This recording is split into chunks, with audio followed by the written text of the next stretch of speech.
Fala aí, galera, beleza? Então tá, ó. Galera, queria mostrar pra vocês aqui, ó, como que a gente consegue resolver essa questão que traz uma charge, né, do Kim Jong-un em conjunto com o Donald Trump. Esses dois aí que representam, né, a Coreia do Norte, o Kim Jong-un, e o Donald Trump representam os Estados Unidos. Esses dois que durante bastante tempo, né, quase entraram numa guerra um contra o outro. Como que foi esse acordo aí recente que aconteceu entre esses dois chefes de Estado bem importante? Pra gente entender, vamos tentar entender a origem desse conflito. A origem desse conflito data da Guerra Fria, que foi um período que durou desde 1947 até 89, que tinha de um lado Estados Unidos capitalista e do outro lado União Soviética socialista. Esses dois aqui, ó, os Estados Unidos tentavam propagar o capitalismo, enquanto a União Soviética tentava propagar o socialismo. Como? Diversas formas, corrida armamentista, corrida espacial, através de disputas indiretas. Então esses países sempre estavam financiando guerras indiretas para que o país que fosse seu aliado ganhasse e propagasse o socialismo, ou que fosse seu aliado ganhasse e propagasse o capitalismo. Uma dessas diversas guerras indiretas que aconteceu foi justamente na Península Coreana. Por quê? O norte estava sob influência soviética, socialista, e o sul sob influência dos Estados Unidos, que era capitalista. Em 1950, quando o norte da Coreia invade o sul da Coreia, ou seja, os socialistas invadem os capitalistas conseguem resistir e tentam contra-atacar os socialistas. Ali começa uma guerra que dura 3 anos e que, na verdade, eu coloquei aqui, né, que acabou em 53, mas não acabou de fato. A guerra nunca teve um fim, realmente, algum tratado de paz, um acordo, nem nada. Na verdade, em 53, ele aconteceu um cessar-fogo, ou seja, nenhuma das duas guerras, das Coreias, perdão, prometem se atacar, e eles criaram um paralelo de separação, o paralelo 38 graus norte, que vai separar a parte socialista da Coreia, Coreia do Norte, da parte capitalista das Coreias. É uma zona desmilitarizada, que nem a Coreia do Norte tem soberania e nem a Coreia do Sul tem soberania também. Belezinha? Ok. Se a Coreia do Sul, durante toda a Guerra Fria, se desenvolveu industrialmente, tecnologicamente, produziu muitos produtos tecnológicos, bens de consumo duráveis, por exemplo, Samsung, LG, Hyundai, são todas marcas sul-coreanas. A Coreia do Norte, ela ficou muito dependente do socialismo chinês. E, aliás, mesmo quando acaba a Guerra Fria, essa dependência continua. Praticamente o único grande parceiro econômico, o único grande parceiro político da Coreia do Norte é a China. A Coreia do Norte, ela era signatária do TNP, que é o Tratado de Não Proliferação de Armas Nucleares, só que na década de 90, ela começou a ser ameaçada muito por outros países da região, países que eram inimigos da Coreia do Norte, como a Coreia do Sul, como o Japão, por exemplo, e próprio Estados Unidos, que é um grande parceiro do Japão e da Coreia do Sul ali no Sudeste Asiático. Foi passando o tempo, foram aumentando as sanções comerciais, foram aumentando as ameaças contra o regime norte-coreano, até que em 2003 a Coreia do Norte ela sai do TNP, ela sai do Tratado de Não Proliferação de Armas Nucleares e passa a ter bomba atômica.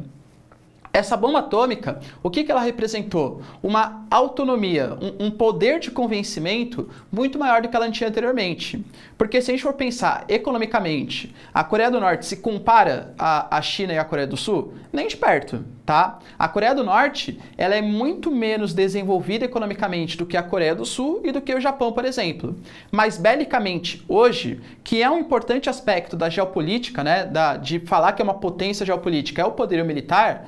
Hoje, o poderio militar norte-coreano está, assim, muito à frente do poderio militar japonês e sul-coreano. E isso começou a preocupar esses dois países. Até porque a Coreia do Norte, como uma forma de provocação mesmo, como uma forma de mostrar que era superior a esses dois países, ao Japão e à Coreia do Sul, que são dois grandes rivais, começou a promover testes. Então, por exemplo, um dos mísseis que a Coreia do Norte acabou lançando, como teste mesmo, tá? Ele passou por cima da ilha de Hokkaido. Para quem não sabe, a ilha de Hokkaido é a ilha mais ao norte do território japonês. Então imagine você lá, no Japão de boa tal, aí passa um míssil em cima da sua cabeça. Obviamente, isso é uma ofensa à soberania japonesa. Então o Donald Trump, que prometeu ser mais ativo que o Obama nas questões internacionais, começou a perceber que a Coreia do Norte estava representando uma ameaça muito grande aos países da região e começou a também ameaçar a Coreia do Norte. A Coreia do Norte ameaçava os Estados Unidos ameaçava a Coreia do Norte. Um ficava disputando para ver quem tinha um botão de armas nucleares maior.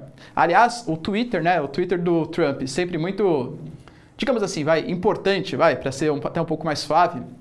ser muito importante, ele fez uma ameaça, né, o Kim Jong-un com seu Twitter, falando que se eles fossem comparar botões, o botão norte-americano que vai pressionar a bomba, que vai atingir o míssil, né, vai jogar o míssil contra a Coreia do Norte, é com certeza muito maior que o botão norte-coreano. E aí, a Coreia do Norte ela começou, pouco a pouco, né, parar de fazer esses testes, aí anunciou que ia fazer um encontro com o líder da Coreia do Sul. Os dois fizeram um encontro. Galera, eles não assinaram nenhum tratado de paz, nem nada do gênero, mas foi uma tentativa de aproximação, tá bom? O Kim Jong-un, ele passou por esse paralelo 38 graus norte, essa zona desmilitarizada, e encontrou o líder sul-coreano. Os dois fizeram lá, né, um encontro, tal, toda aquela politicagem e tal, e no final das contas ficou marcado para o dia 12 de junho que os Estados Unidos ia se encontrar também com o Kim Jong-un, ou seja, dois grandes inimigos iam finalmente se encontrar para tentar uma tentativa de acordo. Esse acordo, esse encontro entre Trump e Kim Jong-un, ele foi bastante assim, bem visto pela comunidade internacional, tá? Qual que foi o grande resultado? O Kim Jong-un prometeu a completa desnuclearização do país, ou seja, a Coreia do Norte não vai mais produzir armas nucleares, e em compensação, os Estados Unidos, ele não vai também fazer sanções econômicas contra a Coreia do Norte e vai ajudar a Coreia do Norte a se reinserir no comércio mundial.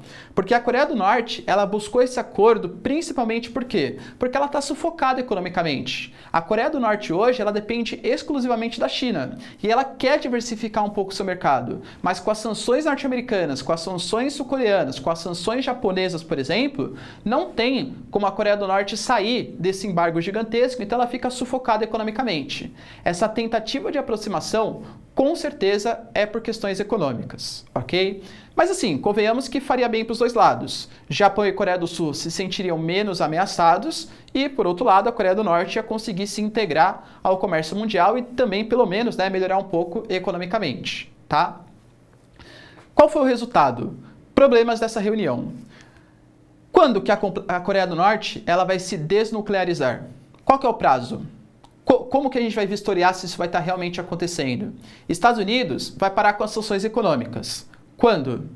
Quando que os Estados Unidos, por exemplo, vai parar com os exercícios militares em conjuntos com a Coreia do Sul?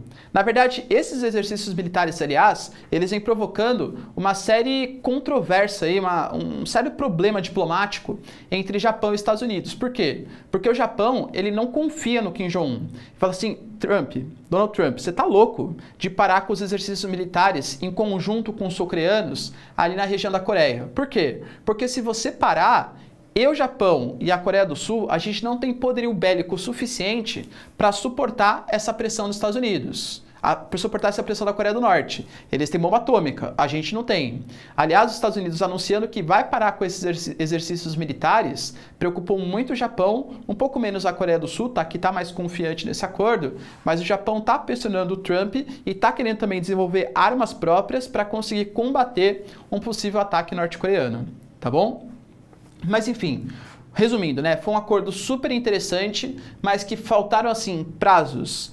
Beleza, os Estados Unidos ele vai reinserir a Coreia do Norte no mercado mundial. Com quais países? Até quando? Vai ter algum bloco econômico, alguma área de livre comércio? Enfim, qual ajuda que vai ter? Então foi um acordo legal, mas sem prazos e sem medidas realmente concretas, ok?